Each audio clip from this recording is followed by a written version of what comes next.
अगर किसी की निंदा की तो वो दोष तुम में बहुतायत रूप से आ जाएगा। ये बात गांठ बांध लो। क्यों अपने को नष्ट करना चाहते हो? किसी की भी निंदा की, किसी भी बात की अहम बुद्धि करके, वही तुम्हें भ्रष्ट कर देगा। वही बहुत जोर की वृत्ति आपके अंदर दोष की आ जाएगी। इसलिए नो श्रणवन, किसी की भी निंदा कभी भी मत सुनो। तत्काल अंगुली कान में डाल। बहुत बड़ी हानि है इससे। ये 100 बार तो श्लोक आए होंगे ऐसे जिनमें ये वर्णन किया। नो श्रणवन, ये आप सत्संगी हैं, अपने ऊपर आप कृपा करें, कभी किसी की भी निंदा।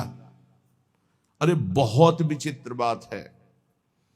निंदा की तो बात जाने दो, अगर भजन करते हो हल्का शब्द निकल जाएगा तो भजन में विक्षेप पड़ जाएगा। हल्का शब्द हो गया तो भजन में विक्षेप पड़ जाएगा। ये हम देखते हैं। शब्द में त्रुटि हो गई तो भजन में, फिर ये लोग जो बड़े बड़े अपराध करते हैं, भगवान जाने इनकी क्या गति होगी। कैसा इनका हृदय है कि ये मुस्कुरा रहे हैं अपराध करके। हल्का वचन निकल जाए जो सम्मान पूर्वक है लेकिन उनके यथायोग्य नहीं है, तो उसमें भजन में अंतर पड़ जाए। नो श्रणवन, एकदम आदेश कर रहे हैं, किसी की कहीं भी निंदा है जो कान में उंगली डालो। इसीलिए जीवन भर एक सूत्र रहा है, असंग। किसी से दोस्ती नहीं रही, क्योंकि जब अपनापन होगा तो खड़े होकर बात करेगा, एक की प्रशंसा करेगा, एक की निंदा करेगा। किसी से भी जरा सी प्रियता से बात कर दो, फंस गए।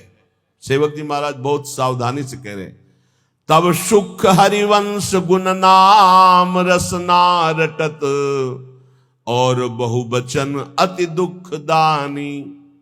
तभी सुख है जब हरिवंश के नाम और गुण को ये वाक इंद्री रटती रहे, ये रसेंद्री स्वाद लेती रहे, और कुछ बोले तो दुख दानी, निश्चित दुख में फंस जाओगे। नो श्रणवन, बिल्कुल ये नियम ले लेना चाहिए किसी की निंदा। और निंदा सुनने में मन बहुत राजी रहता है, अच्छा, और बहुत हर्षित होके जैसे उसको राजपद मिलने जा रहा हो, ऐसे पूरे एकाग्रता। ऐसा ना वेदांत का सिद्धांत सुनेगा, ना भक्ति का सुनेगा, ना भगवान की महिमा। निंदा हो रही है तो खसक के और नजदीक पहुंच जाएगा। पुनः बोलो, हम सुना नहीं, और अच्छा ऐसा हुआ, और आगे क्या, पूरा रसास्वादन उसमें डूबे चले जा रहे हो। ये नहीं पता कि ये हमारे सारे पुण्य नष्ट करके नरक का रास्ता बन रहा है। भगवान शंकर तांडव कर रहे थे तो 2 तालियों से ऐसे बाणासुर ने ताल मिलाई। भगवान शिव प्रसन्न हो गए, कहा शास्त्र वाओ भाव, 1000 भुजा वाला हो जा, महान बलशाली विक्रम भगवान शिव की कृपा से। अब 2 भुजाएं तो अगर सही ढंग का स्वास्थ्य हो तो फिर खुजली संभलती नहीं, बल्कि भगवान शिव का कृपा पात्र 1000 भुजाएं, तो जिस पर्वत में मारे चकनाचूर, जाके दिग्गजों को ललकारा, भाग पड़े, कोई उसके सामने नहीं। काफी समय विचरण करने के बाद भगवान शंकर के पास आए, कहा जगत गुरु, आज दूसरी तरह से प्रणाम था। भगवान शंकर ज्ञान समुद्र, बोले गुरु खुजली हो रही भुजाओं में। बोले मतलब? बोले आओ, आप ही आओ, हमारे बल दिया है, 1000 भुजा है, तो आपसे युद्ध करना चाहता हूं।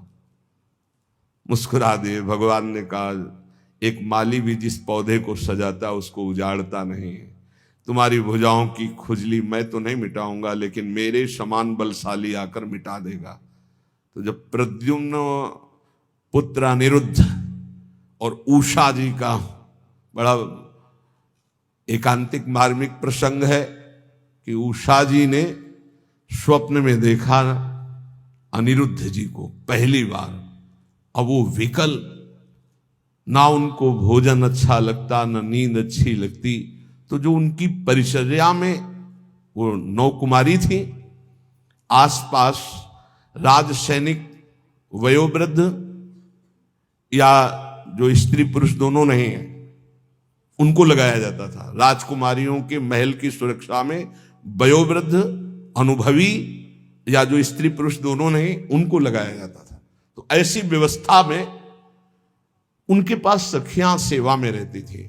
कभी कभी कोई सूचना मिलने पर बाणासुर के मिल जाता। अब उषा जी को इस तरह विक्षिप्त देख करके ना भोजन ना नींद ना बल, तो उनकी एक बहुत प्रिय सखी चित्रलेखा थी, जो बड़ी योगिनी थी, शक्ति संपन्न थी।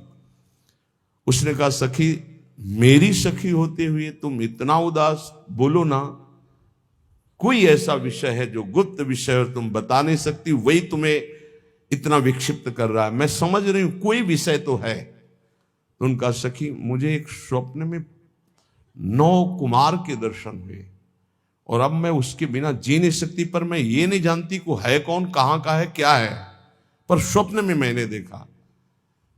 तो उनका, स्वप्न में आपने देखा तो त्रिभुवन का कोई ऐसा नहीं है जिसका मैं चित्र न बना सकूं,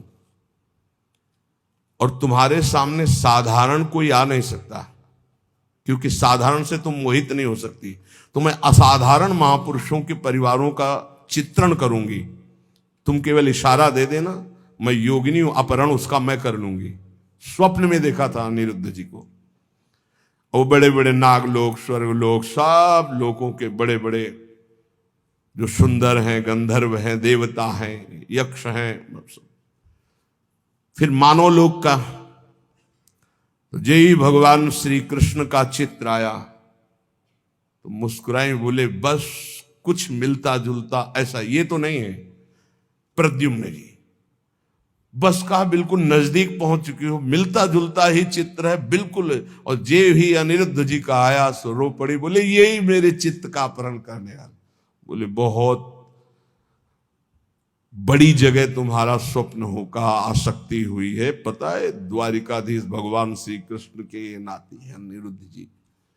सुदर्शन चक्र का रात दिन पहरा रहता है द्वारिका में, किसी का भी प्रवेश नहीं, बहुत महान जगह तुम्हारी आसक्ति हुई, पर मैं अपने प्राण त्याग कर भी सखी तुम्हें मुस्कुराते देखना चाहती हूं।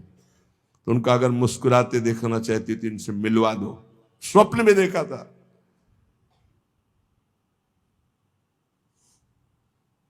भगवान सुदर्शन चक्र से प्रार्थना की, वो योगिनी थी, कि बिना भगवान श्री कृष्ण की इच्छा के अनिरुद्ध जी का उषा जी के स्वप्न में जाना असंभव है। वो संभव हुआ तो श्री कृष्ण इच्छा से।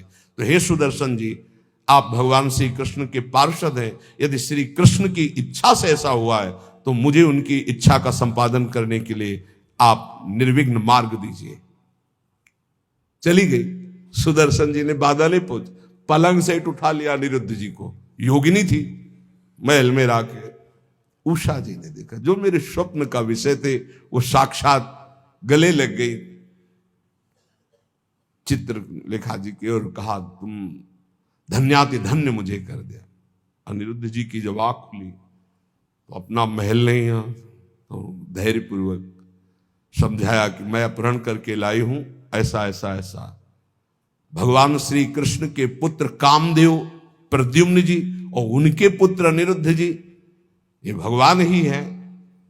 वासुदेव संकर्षण प्रद्युम्न अनिरुद्ध, जैसे राम लक्ष्मण भरत शत्रुघ्न, ऐसे ही वासुदेव संकर्षण प्रद्युम्न अनिरुद्ध, ये भगवान ही 4 रूपों में, भगवत स्वरूप अनिरुद्ध जी। अब तो क्या हास्य विनोद, विविध प्रकार की क्रीड़ाएं।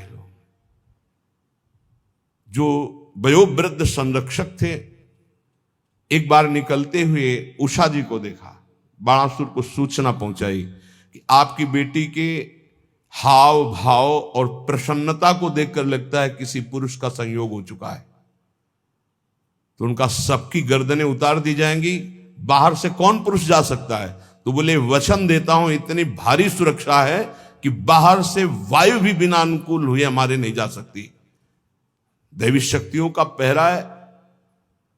बाणासुर की कुल माता थी जो पूरे नगर की रक्षा करती थी, पर योगिनी चित्रलेखा जी की इस चाल को कोई नहीं जान पाया था। बाणासुर ने कहा, ऐसा क्यों? मेरी बेटी को कोई दूषित कर दे मुझ जैसे बलवान के होते हुए, अब उसको कौन रोक? सीधे जो ही गए सो पलंग पे उषा जी और अनिरुद्ध जी पासे खेल रहे थे और सखिया बेटे हास्य विनोद। जेवी अनिरुद्ध जी को देखो, उषा जी ने देखा, अनिरुद्ध जी तो सिंहवत